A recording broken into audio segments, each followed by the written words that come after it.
When overseas founders first came to Shenzhen to build hardware, what are the top three ways they waste time or burn money, or why does it keep happening? And I think there are several parts. The first of all is that they will be very easy to go into some very detailed stuffs, just like we'll try to have a tour in some factories without any specific ideas, or they still haven't a finished design of a prototype.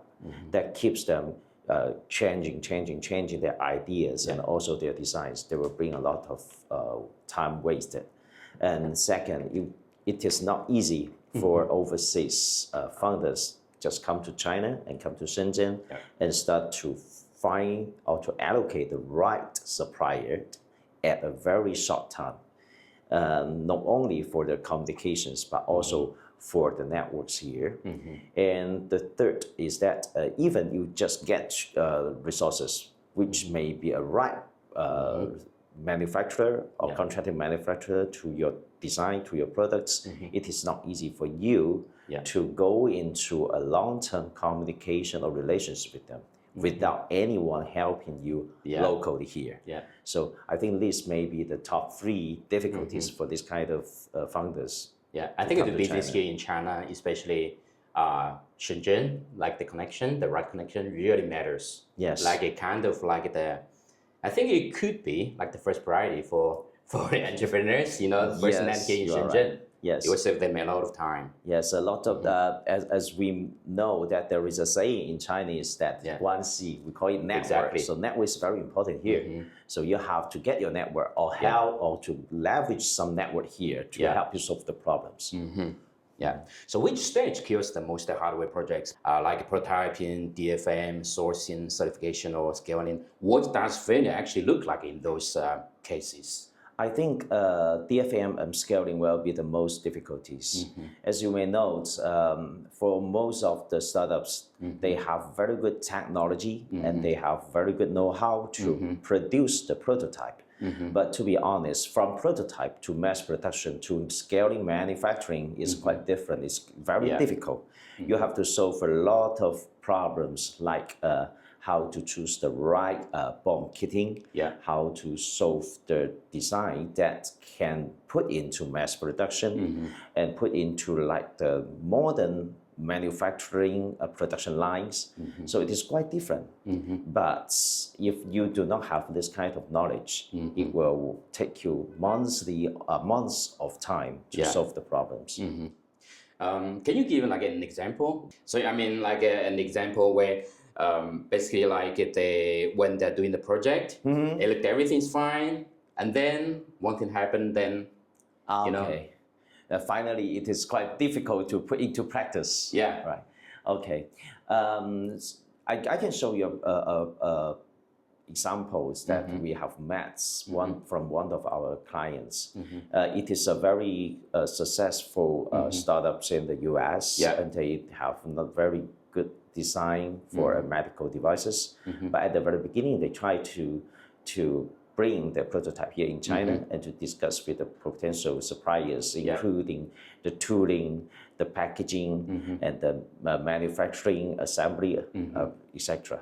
But finally, when they try to put all these contractors together, they found it's quite difficult to make it done and do the assembly because, when you bring them a prototype and then you try to communicate with each part singly, and finally you would like to make them as a team to help you to produce or to practice the production for the end product. It is quite difficult. So they take more than 1 year to solve this problem. Wow. Yeah, even within our help. Even from the only has like 7 days in Shenzhen, what would your like no bullshit itinerary look like to make real progress? Not just like with the factories for sure. Yeah, I think I may bring them a schedule like this for the day 1 and day 2, we will have indoor discussion with them to understand their projects. And we have to know what their inquiries indeed and their design. If possible, I may bring our engineering team to attend the meeting as well, so that we will know some insights of their projects. And then we will help them to try to bring some contract manufacturer list, potential manufacturer list. And then we can plan for the next days too. And for day 3 and day 4, we would like to show them to some potential contract manufacturers. If possible, I may bring them to some different tiers manufacturers, so that they will have a good understanding of, okay, what kind of CM is the best for them, is fit to their demand. It is very important. And for the day 5, we may have an indoor analysis with them together based on the visits that we have in the manufacturers, and also help them to have an analysis of the cost, including the bomb kitting, the design, and the manufacturing part as well. And for the day 6, we may help them to communicate with the right or the potential CMs. Now we go into the detailed communication. We have to know the right and the detailed cost from the manufacturer. We have to know all of the contract terms, and we have to know how they can support not only for the manufacturing, but also for the inspection, for the certification, for the ISO, etc. And finally, the last day, okay, we sit down together to make sure all the terms are clear, and not only for the subcontracting part, the contract manufacturing part, but also with the other parts, and with the supply chain management parts.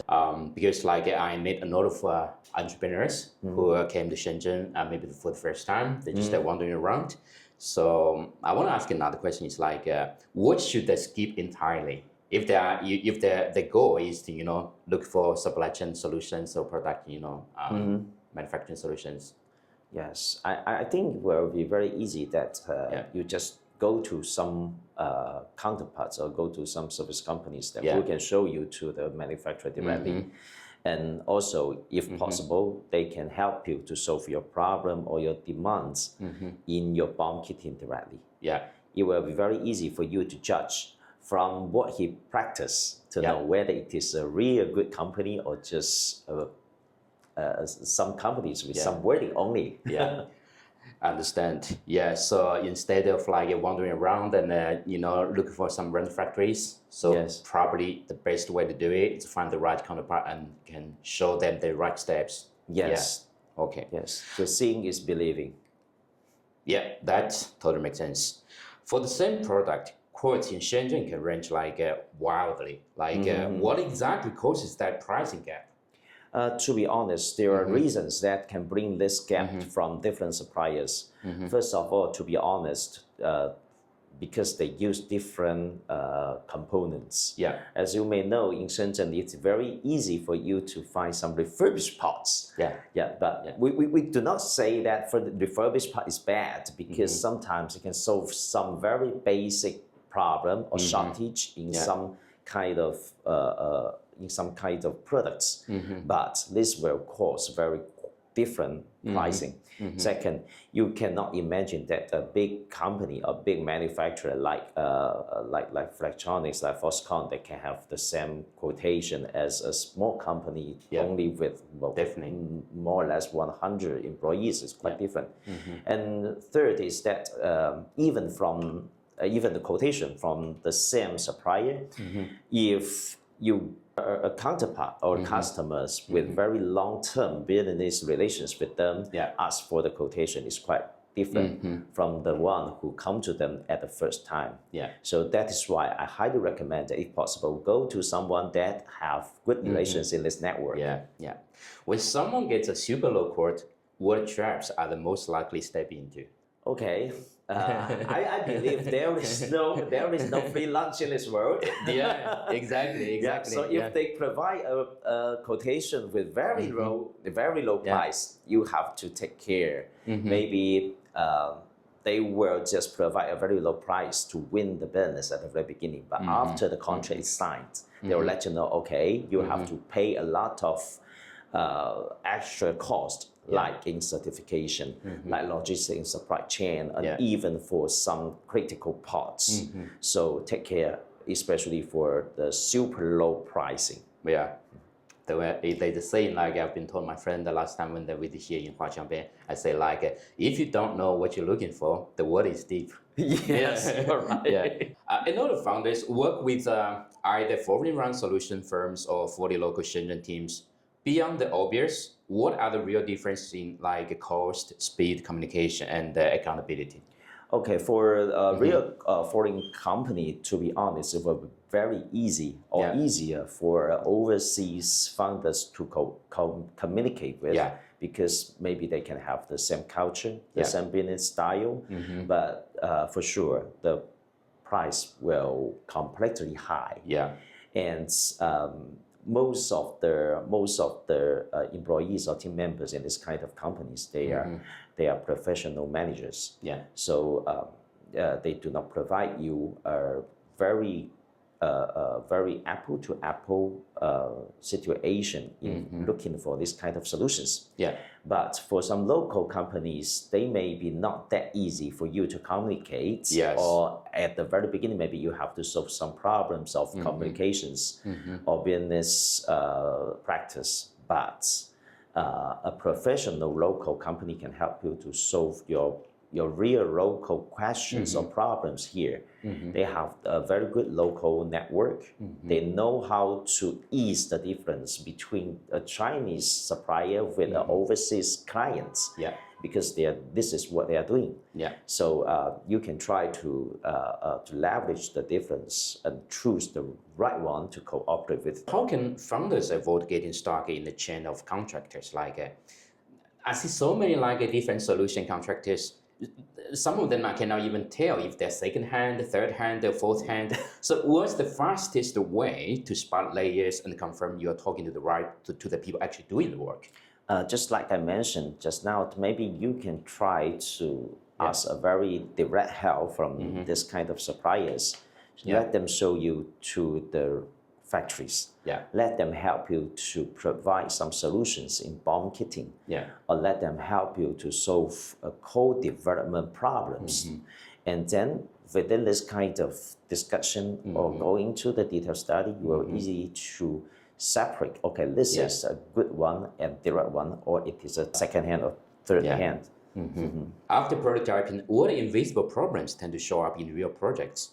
What do founders usually underestimate in cost or time, and how to experienced teams prevent that early? Okay, normally the founders will easily go into this kind of problems. Like they just bring in the prototype at the very beginning, and they are trying to select or to look for suppliers that can help them to solve the mass production problems based on the prototype. But to be honest, this takes times, and normally it will take long time if you are nowadays try to design a very high-tech products. I can bring you an example. One of our clients from the UK, they bring in AR glasses, I think 5 or 6 years ago, and they just bring in a prototype. And they're thinking about that they can leverage the supply chain here in China to help them solve all the problems. But to be honest, like this kind of high technologies, you have to seek from the very beginning, not only for the software or the hardware itself, but you have to go into the detail of components part, like the IC, the registers, the capacitors. So everything have to rebuild at the very beginning. So finally, it takes very long time, this months time consuming on this part. So never ever consider that everything can solve in one day. You have to be patient. Definitely. When it comes to IP and the leakage, what's actually risky in practice, and what protection steps have you seen work? I think if talking about IP stealing, normally they are not looking for steal your IP directly, know your know-how, but they are trying to steal your design, your hardware, your specs, your data sheet. This is what we call. They would like to steal your IP. So, but nowadays, even in China, we are very consistent to the contract. So sign an NDA from the very beginning, especially before you disclose anything sensitive of your design. It will help you a lot. And second, try to separate your manufacturing in different suppliers. Like you put the hardware, part of the hardware in a factory one, and then you can put the software in the second factory, and you can finally do the assembly by yourself. Maybe your small assembling production line here, or even from your supply chain management counterpart here. So that's it can help you a lot to separate your products. No one know the whole picture.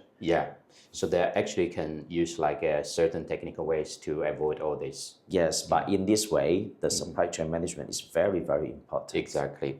So what were you doing before OFD, and what specific moment or market gap made you decide to start it here in Shenzhen back in 2009, right? The company registered in 2009, but we start to the real business on 2014. 2014.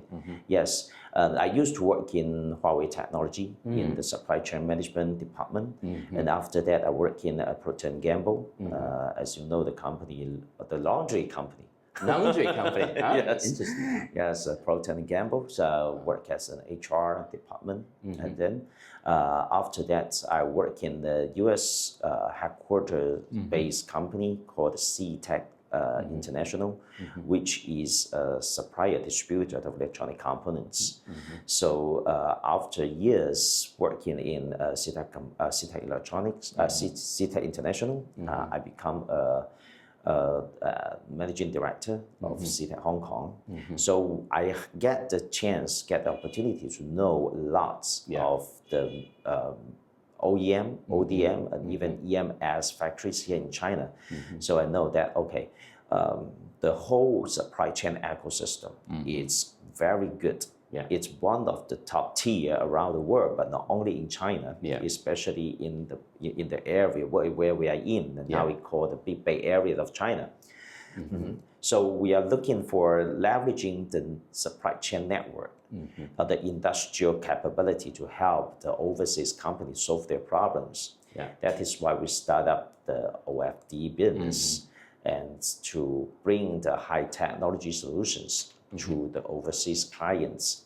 And luckily, I think we choose the right way and the right industry. And as you may know now, made in China is becoming more and more popular in all over the world. So we are trying to become a real bridge with between made in China and creative overseas. OFD shifted from sourcing and product development into deeper hardware software integration. What were the hardest internal changes you had to make to support that, like teams or systems or cash flow? Okay, from a pure supply chain management consultancy company to a co-development company in not only hardware but also software. To be honest, it's really not that easy.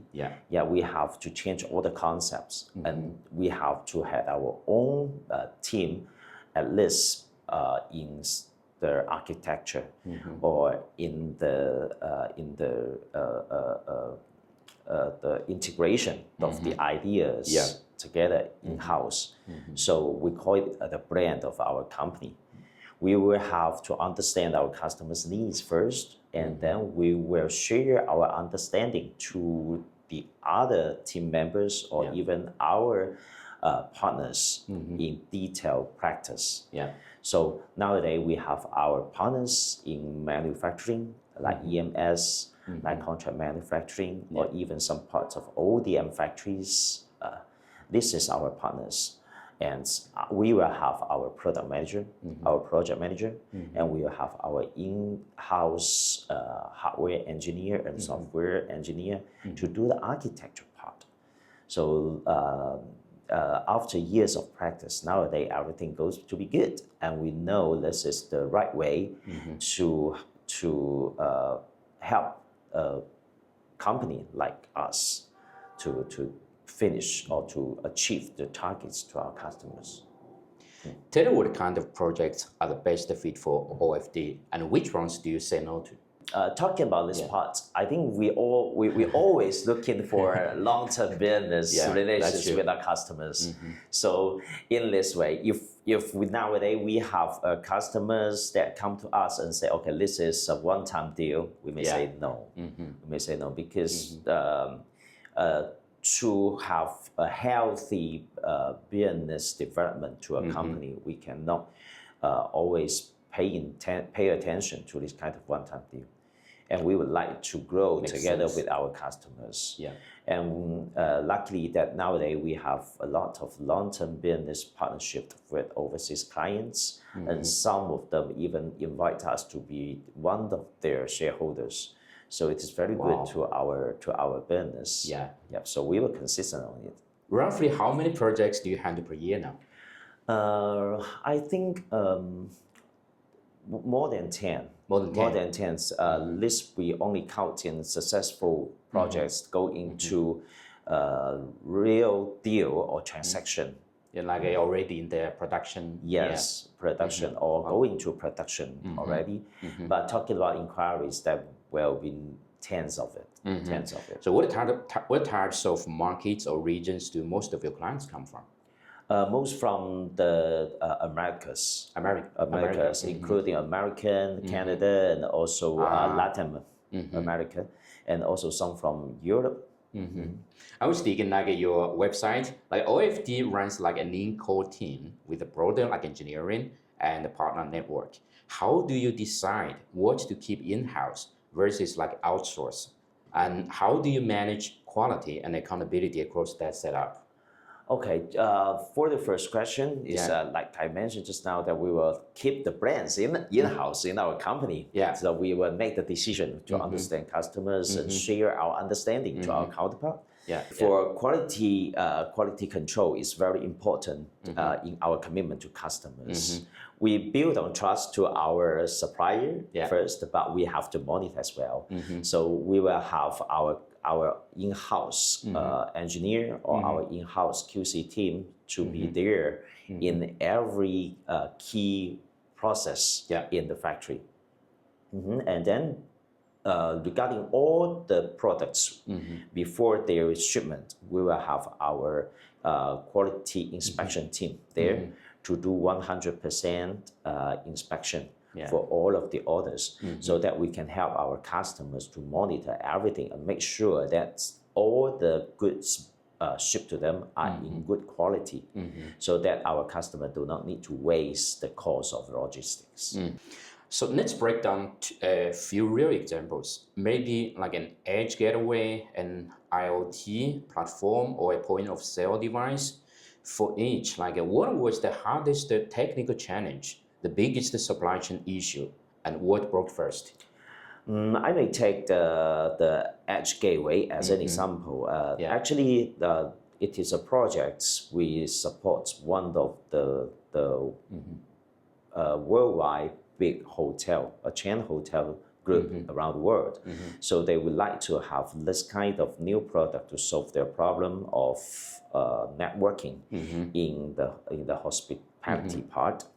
And this brings us a lot of challenges. First of all, because it is for hospitality usage, so it is quite different between normal consumer products. We have to take care of the power consumption, to take care of the life cycles, and to take care of the demand from our specific customers, because they would like to leverage a new architecture based on a new IC compared with the traditional solutions. So we have to understand their demand first, and we have to try to allocate the right IC for these solutions. And finally, that we help them to manage these challenges and provide this product. And what is more is that we have to take care, especially for the life cycle of the components. As you may know, the products for hospitality, normally their life cycle is more than 5 years. So from the day one, we have the we do the design. We have to choose the non-EOL products, the components, to make sure during at least 5 to 10 years of time, we not need to change the design. Otherwise, it will waste of money from the R&D part. Yep. So this is very challenging, but finally we make it very happy. Another related to recent events like in Las Vegas, the CES. CES showed that AI is moving into physical device like Edge AI, robotics, smart wearables. From Shenzhen's point of view, what changes for overseas founders? What gets harder? What gets easier? And what kinds of products are best positioned to win in the next few years? Okay, talking about AI products, this is what we are looking into a lot these days. And we had the data just this morning that this year the attendees, the exhibitors in CES from Shenzhen is more than 30%. It is a huge number. That means that now for AI devices, it's not only a trend, but also a practice already. It is going to the productivity level, and this is what we need to get into to become one of the players of it. To be honest, and to leverage the ecosystem here in China. I think now China's network of supply chains will be the only one, of the world can help every companies overseas to solve their problems or to help them to practice their ideas. So come to China, come to Shenzhen, and have your products you have your products manufacturing here will be the right choice because we have all the ecosystems you need, all the manufacturing, the suppliers from the IC part to the firmware design, to the design of your hardware, your UI, your VI. Especially nowadays, you can see a lot of robotics here. You can see a lot of high-tier manufacturing instruments here. So including all this kind of productivities, they can help you to achieve your target of bring your final design, your end products into this market. I checked the data, there are at least 50,000 robotics companies here in Shenzhen. And for certain components, robotics, like motors, especially, they can only find here in Shenzhen. Yes, I think you are right. The number you are talking about is right. And what is different between Shenzhen and most of the area around the world is that we have the Shenzhen speed. We have very good efficiency. Share with you an example. This September, when we have in the discussion with one of our potential clients in Mexico, they told us that we know we have to do secondary development based on these kind of robotic products, and we know we can do it by ourselves. But if we do it by ourselves, it will take them at least 5 years of the secondary development. But if we trust you to do the secondary development in China, it will only take us less than 1 year. This is the China speed, or we can call it is the Shenzhen speed all over the world. It is.